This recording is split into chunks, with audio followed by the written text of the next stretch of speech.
Hello, my name is Arthur, and in the last video we'd gotten the enemy character able to shoot his fire, and things weren't working quite the way I was hoping. So we'll just have a look and see what we're getting here. So we get him to shoot fire. His fire disappears the first time. Now his fire is stuck, his ray cast is stuck, and it's no longer going visible is no longer toggling. So we can have a look at why that is. I'm pretty sure that we need to have more control over the variable target. So we're going to change this. We're going to go if there's a target, breathe fire, else.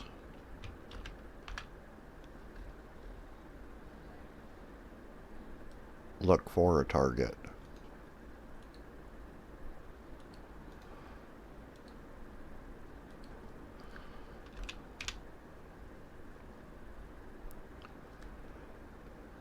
And then, when the animation is finished, we'll give it a target null.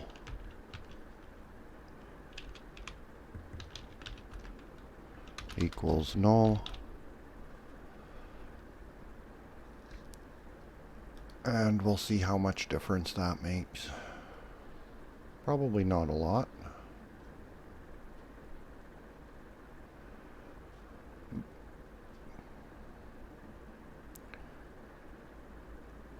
So we're still locking up in the raycast. And let's see. I'd imagine it has to do with if head frame. So one of the next things that needs to actually happen here is animation head dot play default, which is the name of the animation. It was never given a name, so it has the name default. And then we're going to play reverse true. Typically play, when there's only one animation, is default false. So that means it would play in play forwards, and true means it would play in reverse.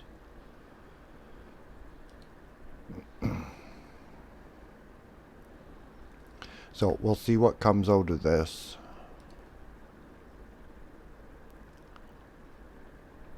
And this is kind of a little bit of debugging. So the raycast turned off, his mouth shut, and he locks up. And let's see what happens now. Yeah, he's staying locked up.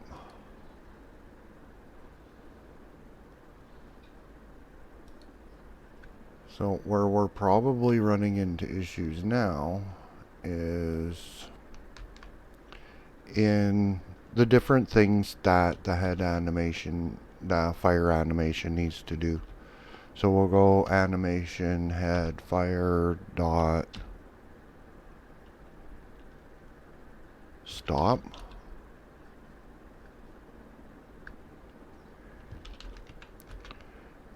And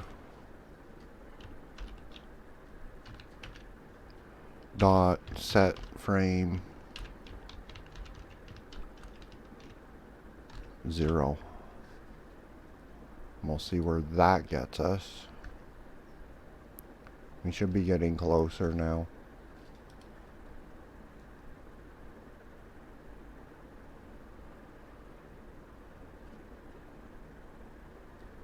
So he was disabled, and he's able to shoot his fire. The raycast was disabled. So now he's able to shoot his fire repeatedly, and the raycast is following along with it. Now, when he shoots, we can see a problem here. Now, he hit the player, but he's running into the player and turning around too.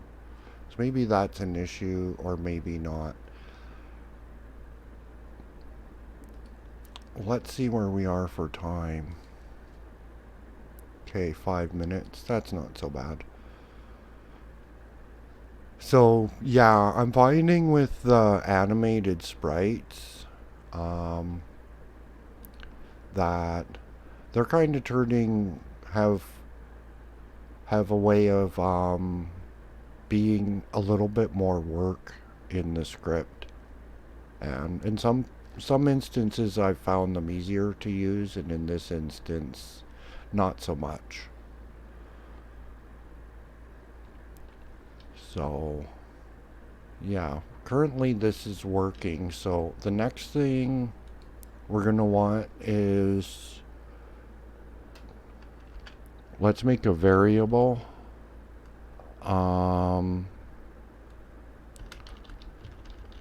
player hit equals $ray2 dot get collider if player hit print ouch. Okay, so we'll just register if we're getting a hit here. Whoops, that's the wrong scene. My mouse is off in the blue here.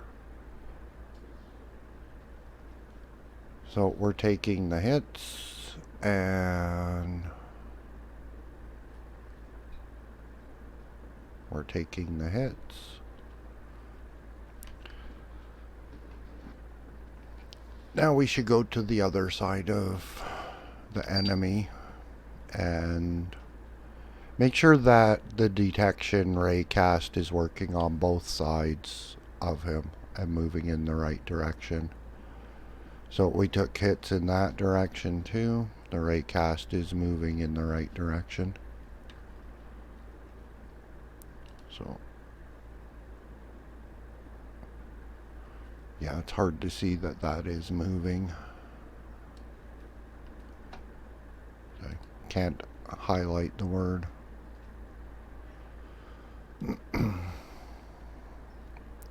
But the bar here is getting smaller, which indicates that he's taking hits on both sides.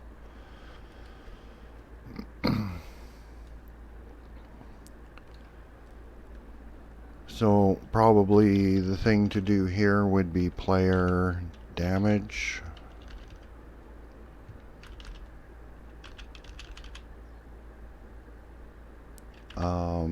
Function player damage.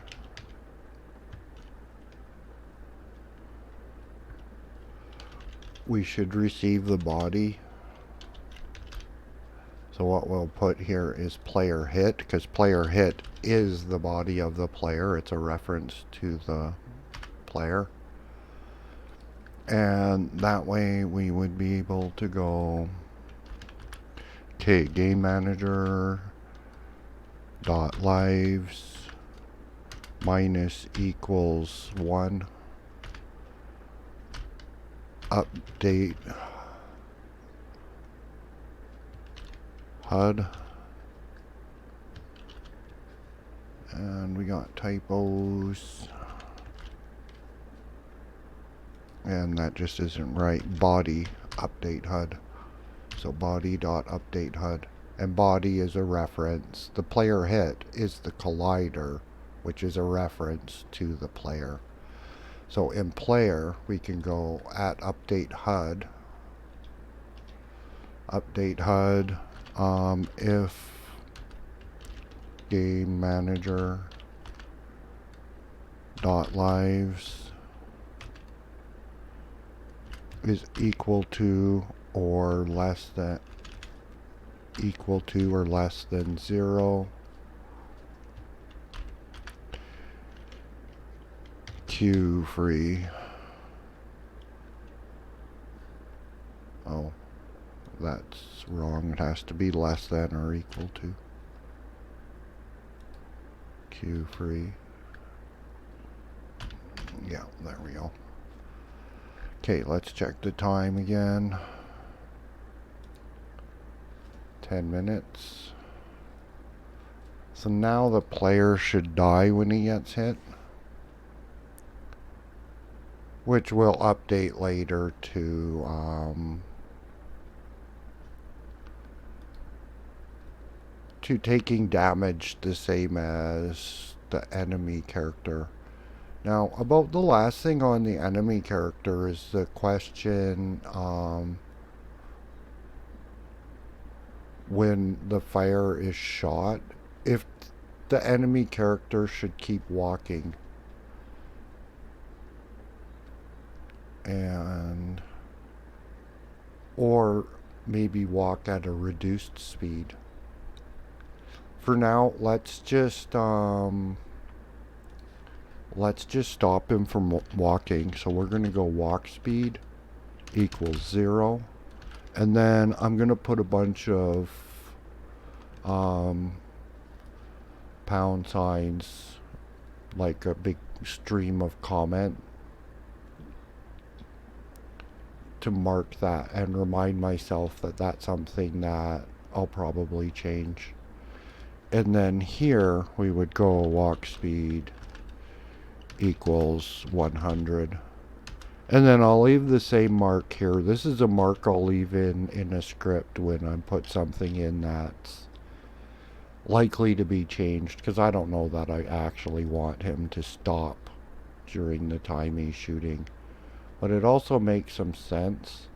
Okay, so his feet keep moving.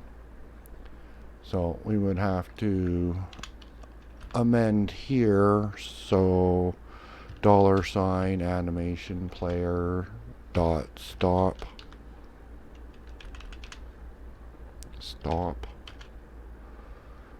And here $ animation player dot play. And we don't have to specify walk. Maybe the thing to do would be to slow him down and give him a speed. That's also an option. But that'll get his legs to stop when he stops walking. So now he'll fire. And then he'll start walking again. Okay, so in the next video we'll look at giving power life bars to the player and to the enemy, so that the player isn't confined to one hit and the enemy isn't confined to one hit. And then we'll start working on the bounce. So there's the bounce when he jumps onto an enemy, which I want to be involuntary. So you kind of lose control of the player when he bounces, so that you can't change direction during that bounce off. You can't turn around and bounce on a second and third time. And find a way to apply that bounce for when he gets hit by fire too, as in he get hit by the fire and he jump back, and that would also be an involuntary. So just this brief time where you kind of lose control of the player to give it a little bit of difficulty so that it's not too easy to control. So yeah, life bar and giving the player some kind of a bounce. So let's just put that in. Function bounce. We'll decide if it needs to be passed a value, and we'll just pass on that. That way it'll be there. And I'll put a mark beside it so it's easy to see as the thing that we're moving forward on. Okay, so yeah, that's it for this video, and until the next video, take care.